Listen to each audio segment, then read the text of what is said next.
বদলের বাংলায় শ্যামাপ্রসাদ স্মরণ ১২৫তম জন্মবার্ষিকীতে বছরভর কর্মসূচির কথা আগেই ঘোষণা করেছে সরকার। ৬ জুলাই জন্মজয়ন্তীর আগে শ্যামাপ্রসাদের মূর্তির চাহিদা বাড়ায় খুশি কালনার শিল্পীরা। দিন রাত এক করে কাজ করছেন কালনার ভাস্কররা।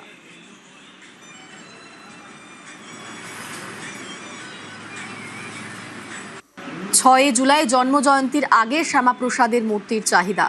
আমাদের সঙ্গে নবকুমার রয়েছেন প্রতিনিধি সরাসরি। নবকুমার, এই যে মূর্তির চাহিদা বাড়ছে, কতটা খুশি কালনার শিল্পীরা?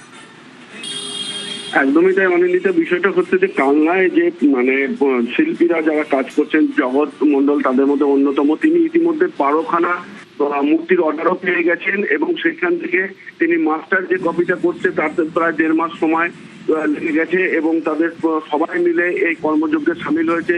রাজ্যে পালা বদলের সঙ্গে সঙ্গে যে মূর্তির চাহিদা শ্যামাপ্রসাদে বেড়েছে এ বলতে একদম দ্বিধা নেই। কারণ হচ্ছে এর আগে বড় বড় স্ট্যাচু বিভিন্ন রকম মনীষীদের করা হয়েছে, কিন্তু এর আগে ইতিপূর্বে এরকম ধরনের বরাত বা শ্যামাপ্রসাদের কোনো পায়নি। তাই এই পাওয়াতে এই যে নতুনত্ব কাজের সৃষ্টি শিল্পকলা তাতে ভীষণ খুশি এবং আগামী দিনে আরো অর্ডার আসছে তাদের। কিন্তু যেহেতু সময় সামনে 6 জুলাই, তা এর মধ্যে আর অর্ডার ধরতে পারছে না।